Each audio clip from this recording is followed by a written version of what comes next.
Every night is the Rangers Journal night.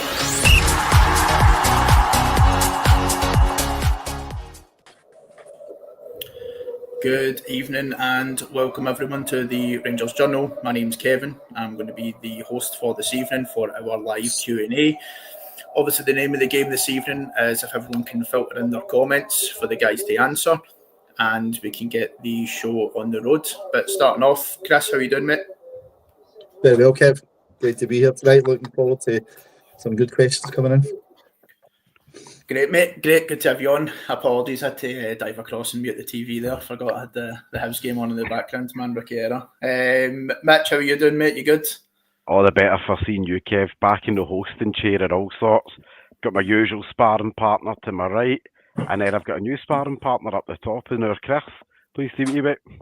You too, pal. Great to be on with you. I know, it feels like I've never left. Me, Mitch and Dino, just one new phrase with yourself, Chris. But this was the regular Thursdays, mate, all of last season. So, Dino, how are you doing, mate? I'm doing good, buddy. How are you getting on? Not too bad, not too bad. That's what I was saying to the guys just before going live. There'll be boys' first day at school, so it's been a manic day today. So getting right through the 9:30 pod has been a slog. So hopefully tonight gives me a wee burst of energy that is well required. Evening, Doug, and guys, like I said, anyone that's tuning in, if you can just fire your questions in just to get it started, that would be amazing. Starting off with yourself then, Chris, how are you feeling after the Rangers game midweek? I'm laughing because, Kev, I'm not going to lie. I said on Sunday, it was apathy on Sunday. Right, that's what I felt after the weekend. I just laughed. See when I seen the scoreline and I watched the first half. I never seen the second half. I had stuff to do in the evening. And when I seen the second half scoreline, I thought, great, we'll go back into one each. Lyle Cameron getting his first goal, tremendous. Then we go down and lose the 2-1, and I just think it just feels you want to be happy after the result of that. We're through, we're at the playoff round, but wow, I just keep thinking, does it get any worse for us? And then obviously big Cyril going down as well, and taking a bit of an impact on his ankle. That was a bit of a tough one, so I don't know if that's a good or a bad thing for us, but it's a tough one, Kev. It's, you want to feel great about it, you want to feel good about getting in, but you just can't go with the fact we're not playing good football at all, and the amount of chances we're conceding at the moment, we're going to be on the end of a right hiding at some point in time. Yes, I couldn't agree more. I was definitely struggling with positives from midweek, I will be honest. Dino, what about yourself, mate? How are you feeling after the game midweek? Probably a bit bittersweet, to be quite honest with you. Financially, it's worth to the club another $5+ million. Getting in the next round, so that's a wee bit of money to go towards a new centre forward, and I guess playing Bruges is a relatively easy-ish prospect if we were perhaps maybe in a better place. So you kind of think that going and playing them, you're kind of hoping that we won't get our pants pulled down and spanked. So that's kind of where I'm at with that. In terms of the shots, you know, sometimes, mate. But the in terms of the point you just raised there, Chris, about or Kev, about the shots that we're conceding, that's quite frightening that we've conceded 77 shots in 4 European games. You'd expect us to concede 77 shots over the course of the whole European campaign. Do you know what I mean? Not in four qualifiers. So hopefully it does get nipped in the bud pronto, because I fear the worst. It was an interesting one. I've seen a few stats going about around it's 101 shots conceded in the first 6 games, but I've seen the season we went invincible, Tane Gerrard's team 37 games to concede the same amount of shots, which I thought was a mad stat, unless someone's just completely made that up on Twitter, and I've made myself look right silly, but it is probably believable due to the lack of goals that we conceded under Gerrard. And Mitch, you must be absolutely devastated with Dessel's injury midweek. But other than that, how are you feeling after the performance? Do you know, we'll go with the fart in the room first, obviously, with Dessel's injury. No being funny, we know where Dino sits in the camp. Me and him have had about 27,000 battles back and forth about it. But at the moment, he's the only fit striker that we had walking in that's actually contributed anything this season. You know, when you look at Danilo's numbers, great, you can score as many as you like in pre-season, but when the game gets on and you've had, 4 or 5 appearances without a goal, as a striker at a top level, that's not a good enough return. I take Tuesday to that as an anomaly because it's not really fair to judge Danilo on Tuesday there, because really by the time he came on, it was a bit of kind of damage limitation and just shutting up the shop at that point. But I think when I look at our defence, you can see what Russell Martin's trying to do. And I think there's a couple of things at play when it comes to our defence, just try to be a bit more calm and measured about it. Our defence need to stop making it so hard for themselves. Stop playing it between each other as if you're playing tiddlywinks with your pals. If there's an option in front of you, take the option in front of you. And that way move to support the player that's in front of you to create the space for him that he created for you. It's not that hard. And I think it's either a reflection of the players or a reflection of the tactics that players don't seem to understand what they're supposed to do when they're dilly-dallying about in the ball. Because the Russell Martin brand of football works well when it's played at pace, when it's played with aggression and played with athleticism. And right now, the last few games that we've watched, we've seen none of that from our team. You know, but a team like Dundee, no offence, when we played them at the weekend, we should be scalping players that are earning, $2,000 a week tops. That should have been the game that gets the goal difference up early in the season to go, do you know what, we'll put 3 or 4 past you. And again, need to give credit to Stephen Presley's team because they wanted it more at the weekend. And then we followed that up by an abject display midweek. How do we give ourselves a game where we have jangly backsides with 20 minutes to go when we walked into it 3-0 up? Fair, mate. Fair. And I suppose what I can do is I'm going to one of the first questions that have been sent in from Ross S. Good evening, folks. Are we perhaps overreacting to the performances so far because there's been absolutely no evidence of patterns of play, or is this a real concern? So, Chris, I'll go to yourself with that question, mate. What's your thoughts on that? Real concern. Say that Sunday night, say again tonight. I think it's a major concern. Look, I get the whole he's a new team and it's new players, and we'll get potentially a 10th new player coming in the next couple of days or so, we believe.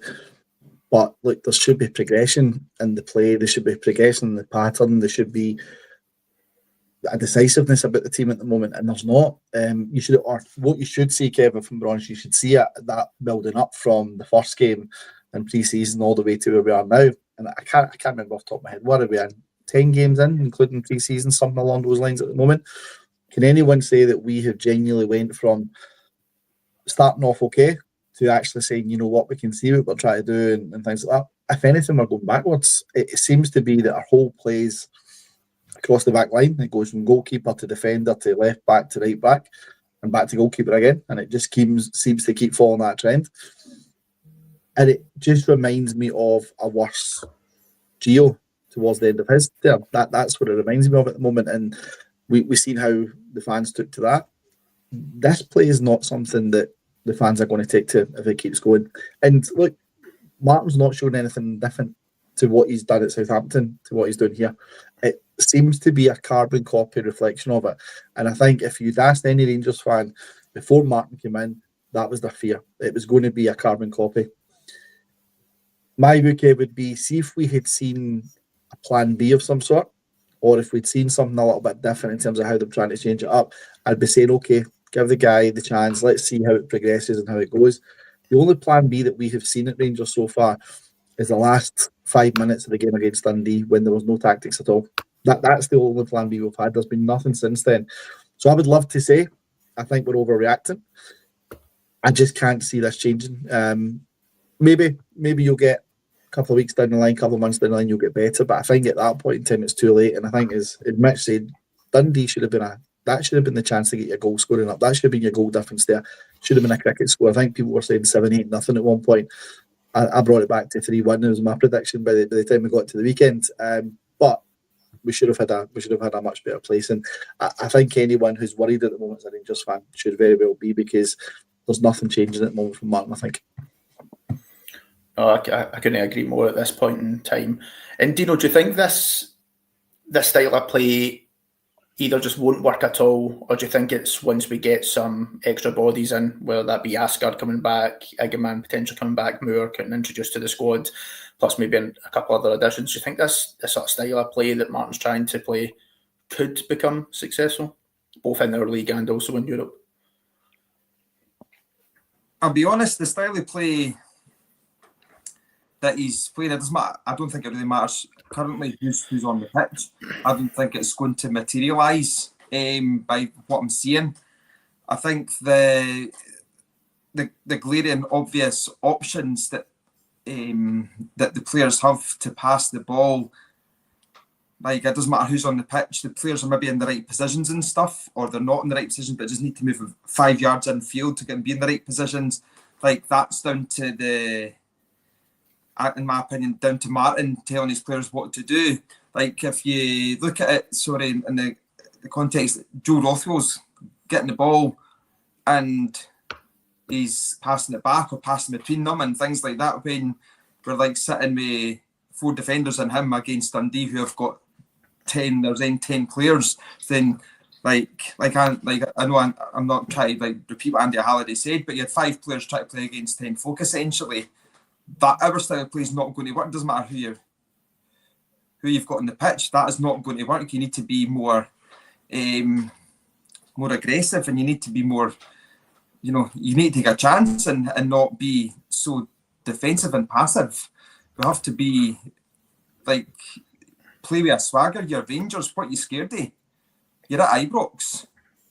Do you know what I mean? And then once we see the sort of changes on the pitch domestically, that will come European as well. But and on the European stage, as I said, I just fear the worst. We play against a decent team that currently they're absolutely annihilating us, and that is not where I want to be. If we're going to play in Europe, I'm not expecting in terms of obviously the disparity in financials that we'll be playing with the majority of the teams, but you want us to be respectable, and you want us to be doing us proud. But I can't see that with this current team. I genuinely just fear the worst. You've got a decent manager comes in, it's easy to play against, and if Dundee, who are the favourites to go down or one off, can come to Ibrox and get a draw, and their captain come out and say that they're not scared to come to Ibrox and play against Rangers, the clues are there if you ask me. And you make an interesting point, and I suppose a comment that we've got here, Mitch, is that we've got some great wingers, but we're not getting the ball in quick enough. I think we've been speaking about it in our group chat often enough that we just seem to be so slow and progressive. But Dino was talking about the fact that when balls would be coming into, whether that be Rothwell or Raskin, we're tending to go back to me quite often. I said on the pod last week that I think we really lack a really, really good number 8. And I think that seems to be, our midfield just seems to be missing. I don't know what your thoughts are on this, Mitch, if you think that's the problem, or do you think it's maybe something different why we're not getting the ball in quick enough to the attacking areas? Do you know, I think we're not too far away from it clicking. But I think it's at that weird transitional point just now where watching the transition to where we want to go versus where we currently are is quite painful in the eye just now. And it's only because when you see it, and you visualise what we should be doing, it's making that better passing choice 1 or 2 passes earlier than what we're doing right now. And it's, and it is just maybe down to players getting used to each other as well, a bit more chemistry with each other, and that kind of almost telepathic mind reading of where your midfield partner's going to be, or where your centre-back partner's going to be. You should, after a few games of playing together, most players will have that idea of where their teammates are going to be and what kind of areas they like to kind of frequent, just like Dino. But I think as well, you've got, and I think it's not going to be too far. In a weird way, the game at the weekend against Alloa gives us the chance to sharpen up the tools that way a little bit, to be, do you know what, let's try being a bit more risky with the pass, play it in front 3 passes earlier instead of letting 4 defenders surround whoever the striker's going to be. That way, let's play it 1 pass earlier or play it out to the wings earlier. And I think you can see moments with the likes of Aarons and with the likes of Jeffy and stuff like that where they're they're trying to get closer to the wingers, but the ball's kind of getting stuck in that infield funnel. And I think when we get it out to the wingers, we see just how good our wingers actually are. And I think that just comes down to that. The midfield three is basically not the midfield three that we've had for 2 seasons now, minus, the number 6 component has changed to Joe Rothwell now. And I think Diamande and Raskin are just kind of figuring out what way Rothwell likes to play. And maybe, I know a lot of the pre-season is preset before Russell Martin stepped in. Probably in an ideal world, it would have maybe liked 1 or 2 more games, like competitive level games, with fans in the stadium and stuff like that as well. Because let's not forget, a lot of these new players that have moved in haven't played in Ibrox before now. Until it was an actual competitive game. A lot of them have maybe only had a few minutes here or there against Bruges in the pre-season friendly. That is quite a big difference in atmosphere for a lot of players to come in like right out the block and kind of take that in. I don't think it's all doom and gloom as it sometimes feels. Cause we've had two iffy results as the best, the most positive way I can put it. 2 iffy results and a kind of stuttering start to the domestic season. But over the course of the season, you are allowed, there's room to make a couple of mistakes. We're just using some of our 9 lives a wee bit too early in the season for most of our likings, I think. But when it clicks, I think it could click really, really nicely. Okay. Optimism, I like it. And Chris Williams come in with a question here. So there's probably a bit of follow-up there to what Mitch is saying. So how many of these players are technically and tactically good enough to play in this system, do you think, at the moment? I think we've got good. I would say the players are good enough. They've come in. There's some really good players in there. Look, Raskin last season looked a different player. He was our best player last season. He looked head and shoulders. We were talking last season that Raskin was a £20-25 million player at some points in time, especially with the way he played and the way he finished the season. So for him to go from that to not being able to play the system tells me that it's not the players that are not able to play the system. It's the system is not working, and there's just certain systems that will not work in Scottish football, and I feel the system we've got right now is one of them. Now, I take it back to the Motherwell game, and people were saying Motherwell played as their own game, and the question will come in from people to say, well, if Motherwell can play the system, well, why can't Rangers play the system? Motherwell played the system because Rangers didn't defend against it. That was the reason why, whereas Motherwell defended against what we tried to do. So it's not working for Rangers at the moment. The players are technically able to do it. From a midfield perspective, absolutely.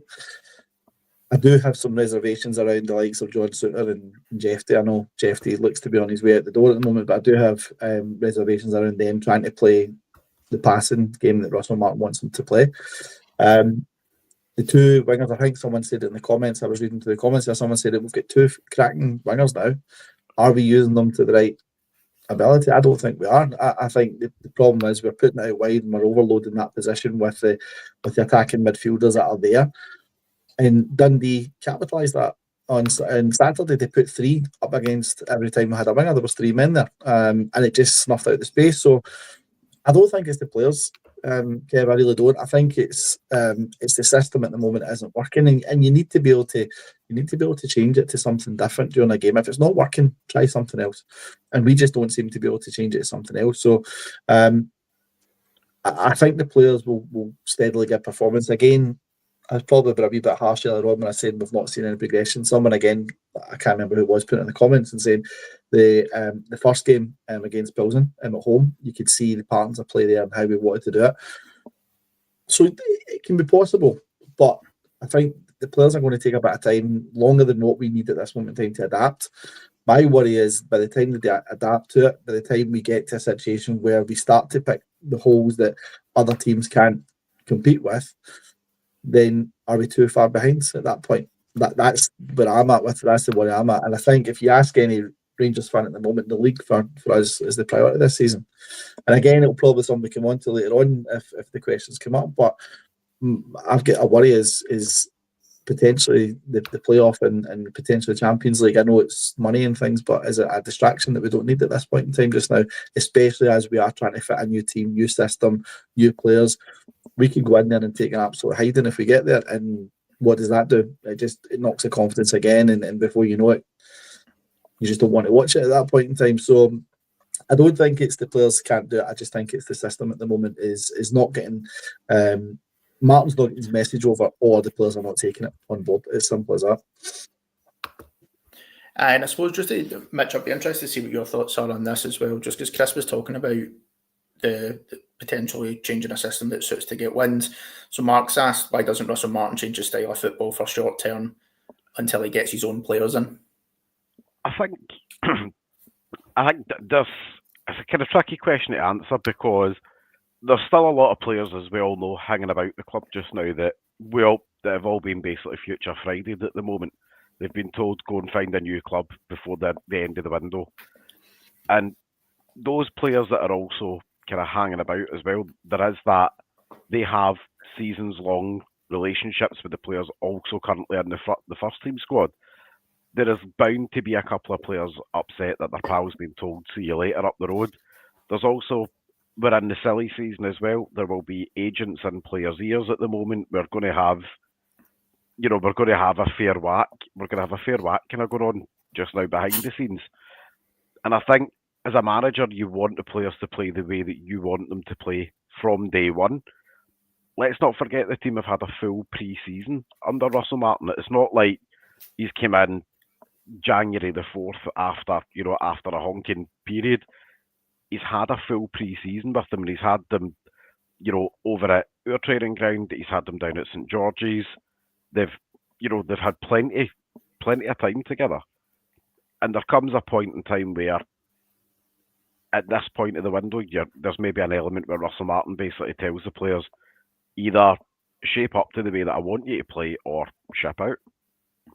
And I think him changing his tactical style, 2 or 3 times over the course of the season, I actually think that hurts the players more than putting them through a bit of pain just now to say this is how you will play.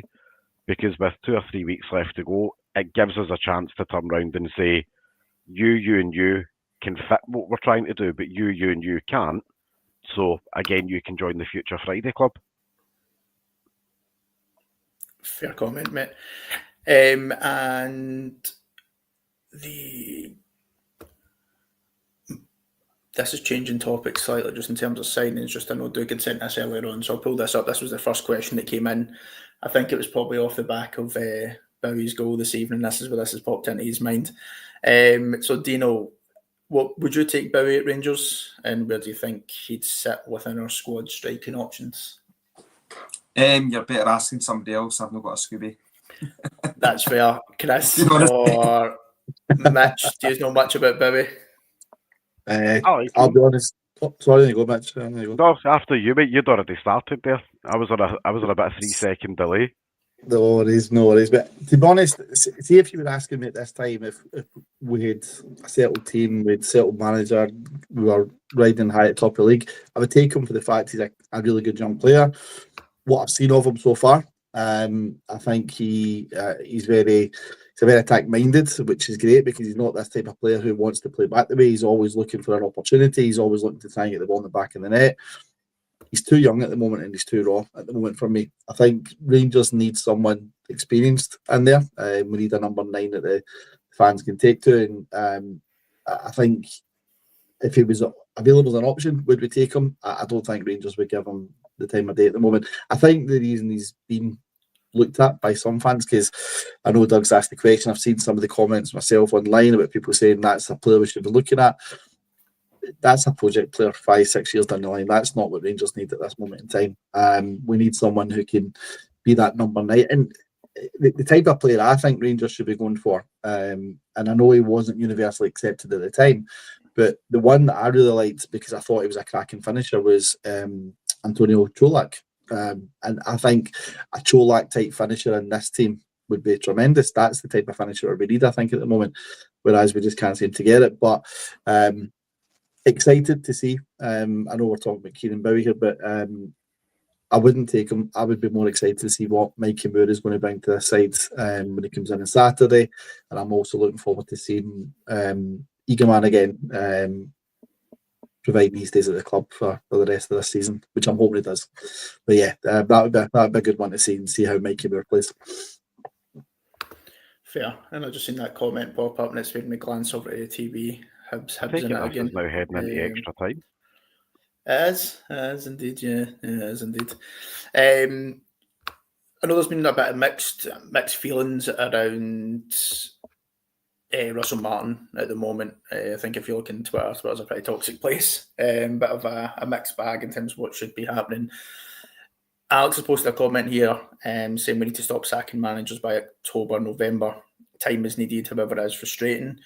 Do you know what's your thoughts on this? Because it is still early, although there has been a couple of early disappointments. But what's your thoughts on Martin at the moment? When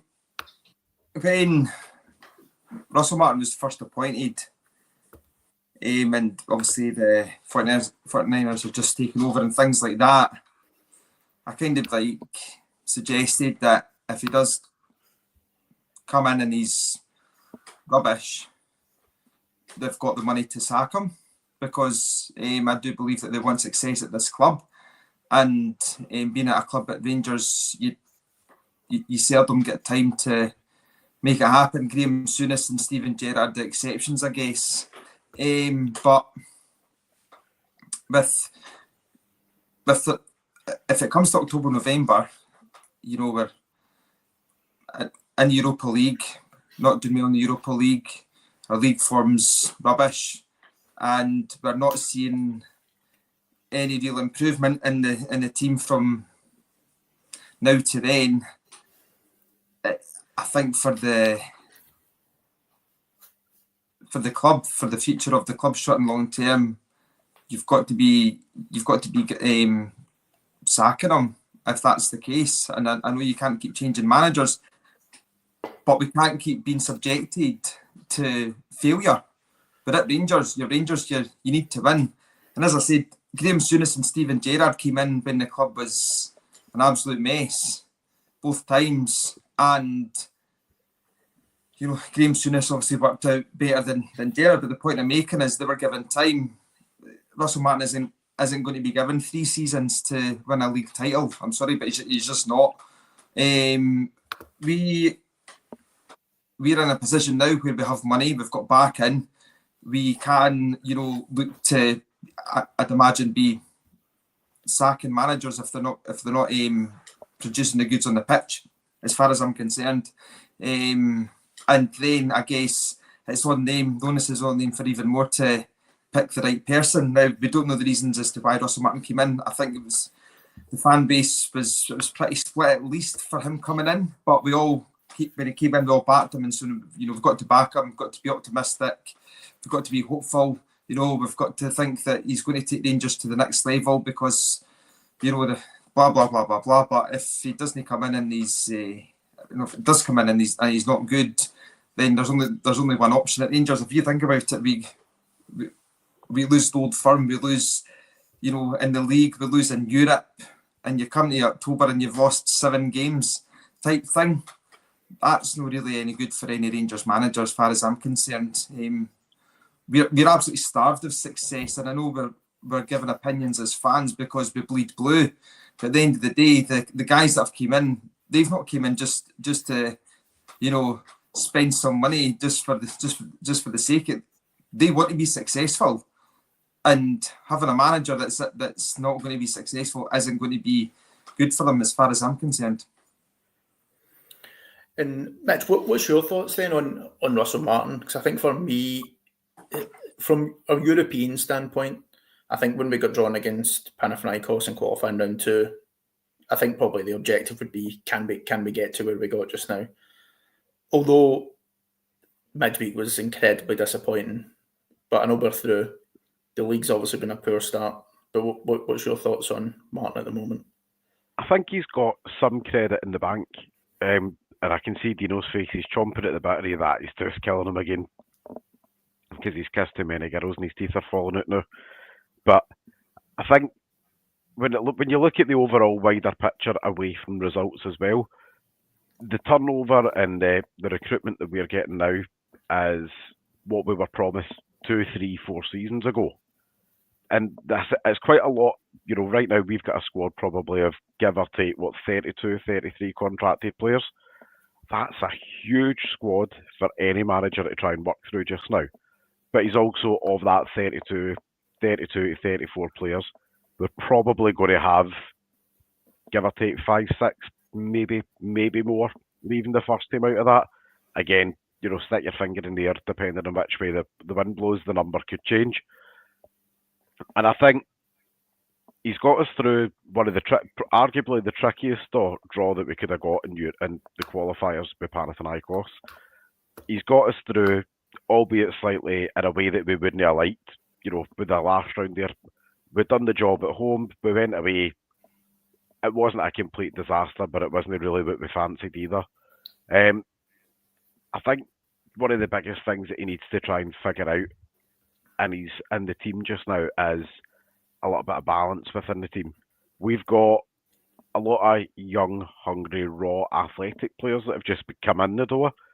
I think those players are maybe 1 or 2 experienced players coming in, just to give them direction and guidance to kind of balance out that kind of element of youthful exuberance. I think that's what they're needing, is just 1 or 2 experienced players to come in and say, look, it's all right if you play it forward and you make a mistake. It's fine. There are 10 other players out in this pitch with you. By proxy, one of us can clean up the mess that you've made. And I think Russell Martin, just now he's got enough credit in the bank to have certainly not have people having conversations about his future, before August is finished. And I think all chat about his future in the month of August is, premature speculation is the only way I can put it. I think the fairest assessment of what the opening part of his tenure looks like is probably between now and January of, are we still in the cup games? Which level of European competition are we in? Are we still, letting shots in and goal as if we're at a student union, where it's 50p a shot? Or has the defence settled down now that they've got relationships with each other? Has he maybe simplified things for some of the players that might need it a wee bit more simplified? Because when you look at the centre-back options, for example, you've got John Souttar at the back, who is probably, a £2-3 million defender, if we're putting a rough estimate on it, playing alongside Jigger, who is a £10 million defender. There is a clear quality gap between the two players, and you have to kind of find even just little nicks here and there, wee tweaks here and there to work to the tools that you've got. And I'm not calling any of the players tools before anybody says that I am. But there will be little tweaks here and there that he needs to make, where this isn't Premier League money that you've got to go and spend. This is SPFL money that you've got to go and spend. That 20 million down south buys you, a decent player's right leg. £20 million up here right now has bought us the guts of 10 or 11 players at the moment. And I think that's one of the things that he has to just, not so much wisen up to, but be much more aware of the calibre of player that he's purchasing. Yeah. And I probably agree to an extent. I'm definitely not in the Martin out camp. I think it's definitely just too early for me. But I suppose Chris Curry's posted an interesting question here, right? And he says, however, if there's a loss to St Mirren and then Celtic, are you then calling for Martin to go? I'm the same as you. As much as it's a tough one, sacking a manager at the end of August, I think, is unheard of at this point in time from a Rangers point of view. That would be a whole new low, I think, for us at that one. I think you have to give him time. As much as we don't like what we're seeing at the moment, and as much as we're pulling our hair out, or what some of us have got it left anyway, we're basically turning around and saying to ourselves here, we know this isn't working, so we're hoping for the change. If he loses against St Mirren, he was to lose against Celtic, would people be calling? Absolutely, there's going to be people calling for it, as there is just now. Will it happen? Don't think it will. However, we just don't know with these new owners. That's the thing. These new owners have, let's be fair, they're putting their money where their mouth is in terms of bringing in what number of players that's in. Are they banking on Champions League and getting the return on investment on that straight away? That would be one of the things they're looking at. But if they are going to put big bucks in here, and when I say big bucks, I'm talking big bucks relative to what we've had in previous seasons, right? Absolutely. If they're going to put that big bucks in, they are going to want to see something coming back from it. And if we are saying at the end of August, start of September, that Celtic's X number of points ahead, Hearts are ahead, possibly Hibs, a couple of other ones, the fans are rightly going to question it, and they're going to question, is Russell Martin the guy that can take us forward? Because if it's not happened by then, it's not going to happen at that point, you would think. However, I'm seeing in some of the comments from what people are saying, like you've seen across the city a few years ago, did a bad start. Everybody thought, who's this guy that's come in, and the manager took over, and look where he took him. So you never know. Again, that's the thing, and that's the beauty of this, is that it could change in an instant. It could change the heartbeat, and then before you know it, everyone's saying this guy's the best thing since sliced bread. And to be fair to Russell Martin, as much as I'm not pleased with the performance and stuff, I really like the way he talks football. I really like listening to him. I really like the way he's trying to play football, and I really like the way he's treating the players and the club and stuff. I think he's saying all the right things for me at the moment.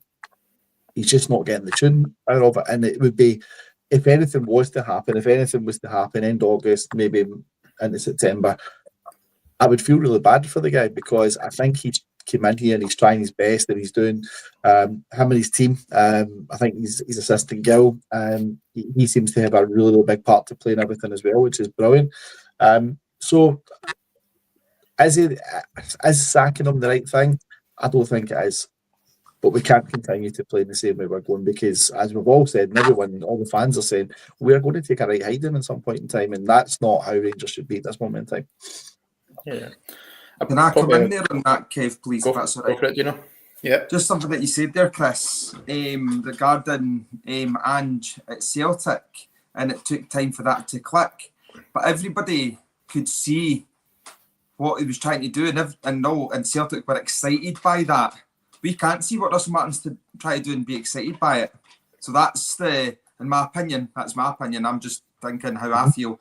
I can't see how we can get excited by what Russell Martin's trying to do. I remember one of the things, and some Celtic fan had pointed out to me, Celtic were get the ball quickly, pass it, take quick throws, take quick free kicks. And one of the first few matches, the ball boy never gave the ball back to the Celtic player quickly enough, and there was a hullabaloo. And just wee things like that, you could see what they're trying to do, whereas you can't really see what Russell Martin's trying to do to get excited about. Yeah. And I know we're only a few games in, but you want to see that change. You want to see that distinctive change, and then think, well, do you know what? They're new players, new this, new that. Once it clicks, it'll be great. And I can't see what is to be excited about what I've seen so far. Is what my opinion is on that. Aye, fair. I think the thing with Russell Martin as well, I think he came in with a bit of a target on his back straight away, because the split and people wanting to employ him in the first place. So I think people have definitely, as fans, there's maybe been some people that have waited for the slip up.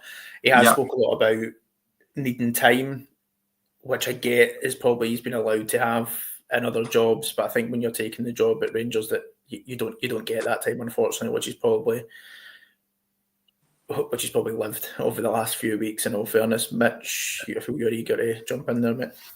I am. I'm not going to lie. I find myself really agreeing with Jordan's point, but I think I'm going to probably word it, because I can use more words than whatever YouTube let you put in a comment.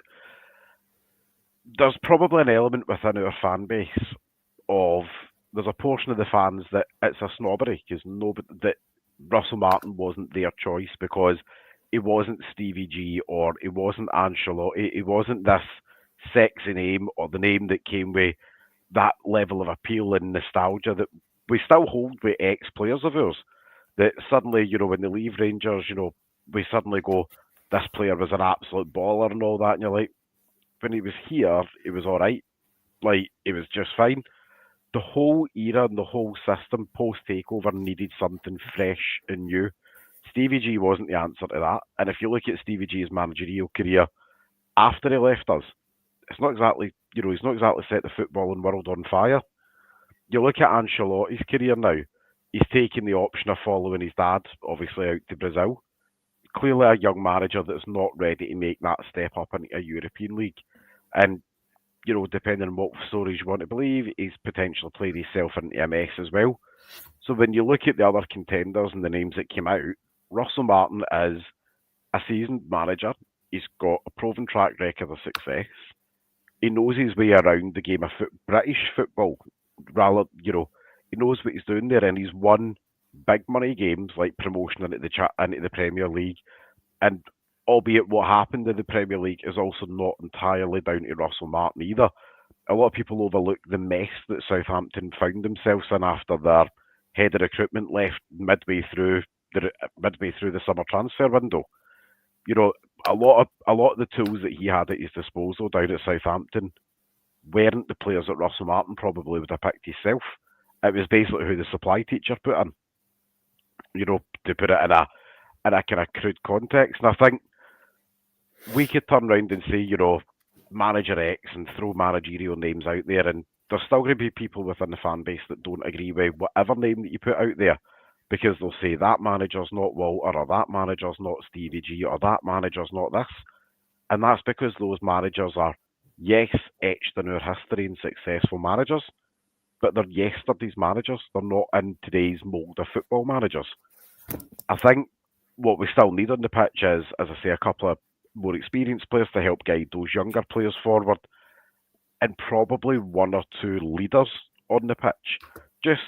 And they don't have to be, somebody had mentioned about, kind of functional players before, but you look at the likes of Lee McCulloch when he played with us, not a world beater, but he was vocal, he told you what he wanted, he told the others around him, this is what you need to do. I am functional at my job, and I'll help you by doing some of the grunt work that that you just don't want to do. I think that's maybe where, character-wise, that's what some of our team miss. Right now, where you go, we've got good, flashy, tricky wingers like Vladimir Weiss that you've put down there. Thanks very much, Kev. Appreciate that. I thought you knew I was coming.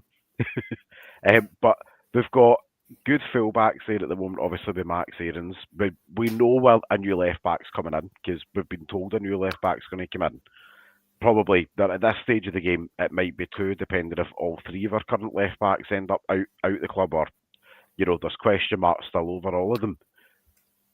There will be players that will come in that some signings will be solid, not sexy, and it will be players in that kind of Lee McCulloch type role, or in that Fernando Rickson, Nacho Novo role, that are the terriers. They'll go and do the grunt work, but they'll also give them more experienced players, or those better players around them, a kick up the backside when they're playing inside themselves, to say, get a grip of yourself, we get it, it's a lunchtime kick-off up in Aberdeen, it's chucking it down, it's -3, none of us really want to be here, but let's get the heat down and get the job done and get up the road.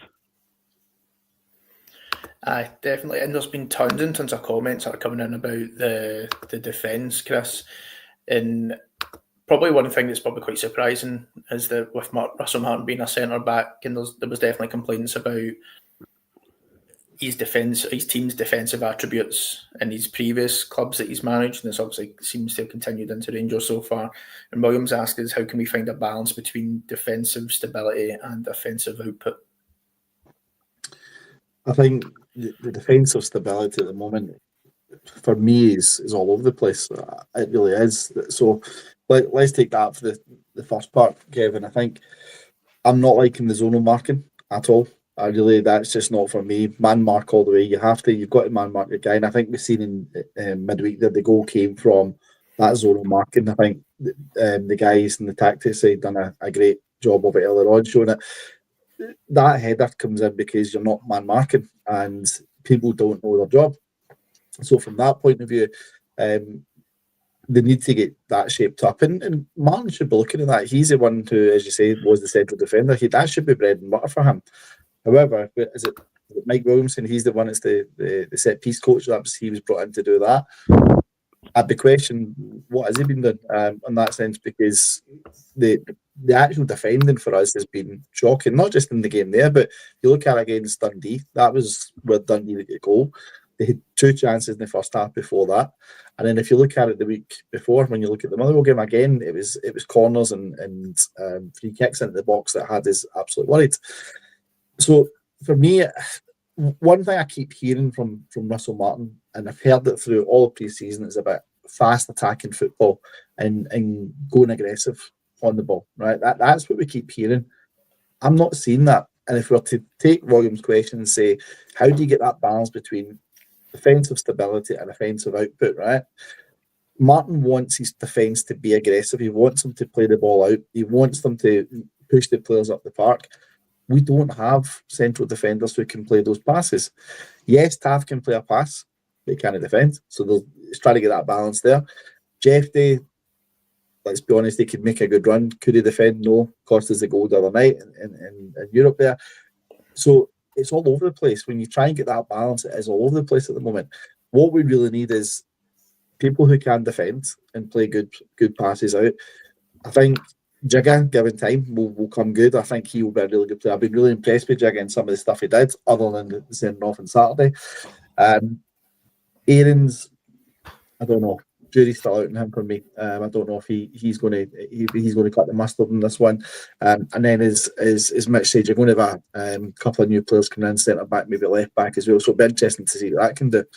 But if Martin wants to do what he's trying to do with Rangers, he needs to get that stability. He needs to get that balance absolutely 100% spot on. And that's going to be crucial, because I think, Dino, you said it earlier on, you've got the wide men who are just standing there at the moment, not doing much just now, because other than obviously what Gassama's done in the Europe, but Ant-Man looked just there against Dundee, and again midweek looked night and day compared to his first game against us, first game for us.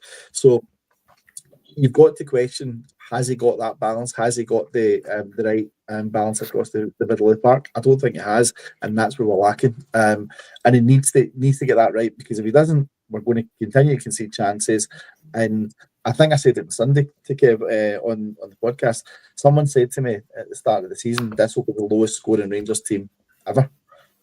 I honestly thought they were off their head when they said it. We're now 3-4 games into the season starting off, and I couldn't agree more. I don't think, unless something changes massively with this team, I don't think we'll be a high scoring team at all this season. I've been really surprised if we are, unless something majorly changes. Aye, hopefully something changes in, mate. That's definitely the hope. And I suppose just before we're approaching obviously the end of the pod tonight, and I suppose moving ahead to the weekend, I know Mitch, you were answering some questions, one in particular that we're looking for a creative midfielder, and you mentioned about Asgard, who we're obviously yet to see, who is obviously going to be available for selection this weekend. Dino, do you expect us to see any changes to the squad for this weekend? Aye. I think you've got to give those sort of fringe players an opportunity to see if they can bring something different to this team and take advantage of the fact that we're, playing a team. Are they in the first division? League One? Second, it's League One, I believe. Aye, League One, aye. So take advantage of a team that's 2 leagues below, and see what other players can actually do, because you've got Fernandes sitting there, spend 3 million on him. If he's not going to feature in a game against spent all that money for. No disrespect to Alloa, but that's the kind of game you want to see him come in, because something that you just mentioned there as well about Asgard coming in, right? I would need to see him play if he's fit, at least 30 minutes or something. You definitely want to see him involved at some point. But see if he comes in, right? Just hypothetically, I'm going on a bit of a tangent here. It's a question for everybody. See if he comes in, right, and it's all right. What's that? Pat, one of the missing links in. We got a centre forward in who's the complete centre forward, right? I know, okay, you can see things starting to get a bit better, but then they both get injured or suspended or something, then we're back to square one again. How do you how do we go forward there? Because like what you just said there, Chris, he didn't foresee as being the top scoring team or score many goals or whatever this season, but as things currently stand. But Asgard comes in and he's meant to be the, one of the best signings that we've made this summer. So he's got very high hopes at the club, and we're going to be hopefully signing a marquee centre forward. But we don't really, as things stand, we don't really have good replacements for him, do we? Yeah, I suppose sorry, Mitch, and I know for me, I think we've had such a tough start domestic. I don't even know if we can afford to make too many changes, because I think what you could end up finding yourself in is a Clermont up against the Queen's Park last season situation. I don't know what you were going to add to that, Mitch, to see if you would rotate the team, or... I'd make a couple of changes. I don't think I'd go too mental. I think, obviously, let's get the first half, be professional, get it done, get it dusted, clean it up. But equally, like Dino touched on, there are shirts up for grabs in this team. And right now, there are players sitting if I'm a player sitting in the outskirts and somebody else is in my position, you're goddamn right, you give me 45 minutes on that and I will show you why I should have his jersey. Create the hunger, create the competition, and create the opportunity. Also, put these young guys that have, the likes of Fernandes that haven't really had much time under the stadium at Ibrox either. Give them the moment to get any yips out the system, get the nerves out the system. Equally, give them a moment to feel the atmosphere. Again, it's only Alloa, but let them feel that atmosphere, because the stadium will probably only have 30 to 40,000, give or take it, let's be honest, because it's Alloa. Unless there's maybe, any deals that come on to bring the Bairns for a fiver or whatever, like. But I think, let these players go out and sample that atmosphere, but make it a positive atmosphere for them to sample by knocking it out the park with a nice, attractive display on the pitch, be professional, get the youngsters on, like Bailey Rice, Curtis, let them have the second half after the majority of a starting 11 have already kind of finished the job off in the first half. I'd probably give Theo a breather, just because he's not had a breather since the season started and it's a long old game. I would be interested to put Bailey Rice in there somewhere. I don't quite know where I would put him yet, but that's why I'm not a manager, and we have one that's paid a lot of money.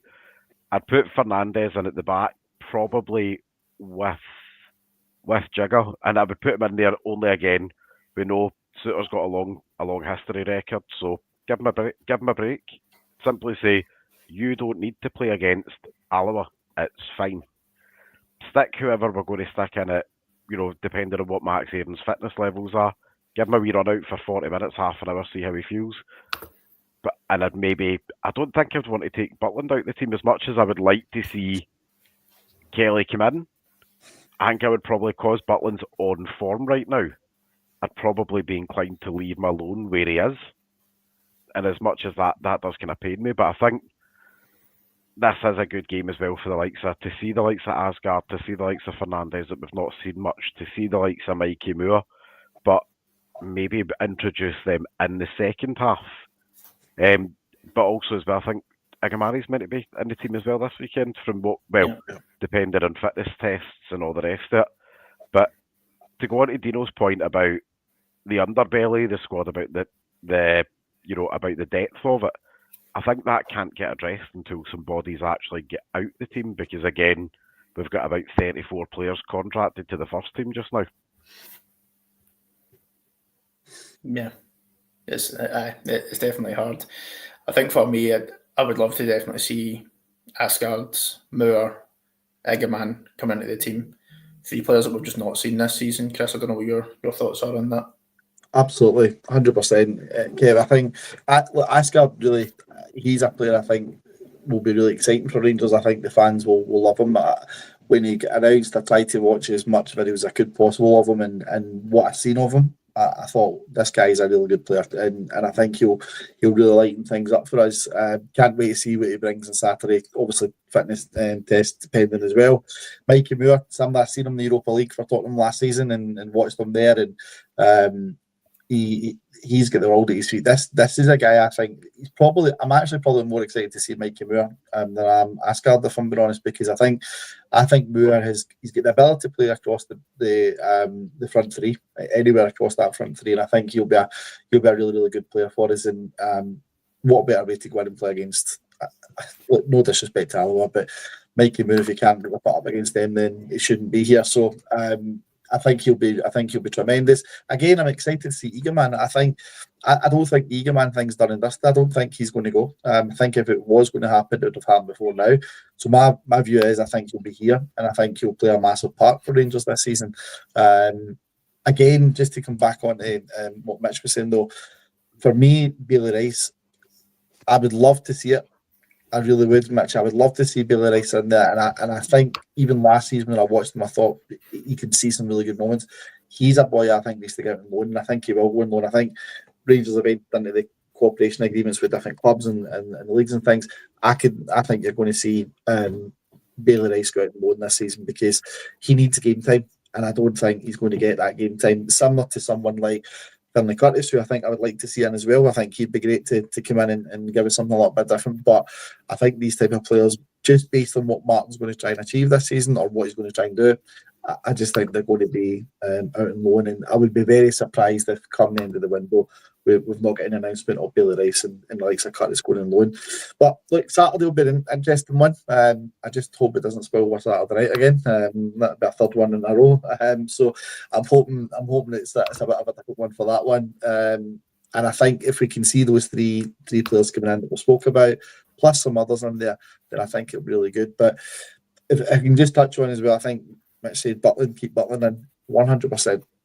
Don't take him out. The guy's firing all cylinders at the moment in terms of how well he's been playing for us, and I'm delighted to see him back to his best because I think he's a cracking goalkeeper, and I think he can be somebody who'll be really, really big for us this season. I think you take him out, you get that momentum lost, and you never know what happens from there. Keep him in and just see what happens from there and just go for it. But yeah, Saturday should be a good one, and it should be good to hopefully try and get a bit of confidence back in these players again, I think. Absolutely, mate. Absolutely. Well, guys, I'm going to wrap up there as we're approaching the hour mark. Thank you, everyone, in the comments. Tons and tons of comments, tons of questions. I do apologise. I've missed a good few of them with the amount that have been coming in tonight. Like Scotty's posted in there, just remember to smash the like button, guys. Also, make sure that you're subscribing as well. It costs nothing to subscribe, and it really helps boost the channel. Mitch, thank you for coming on, mate. I don't know if you want to give a wee shout out to our sponsors as well, mate.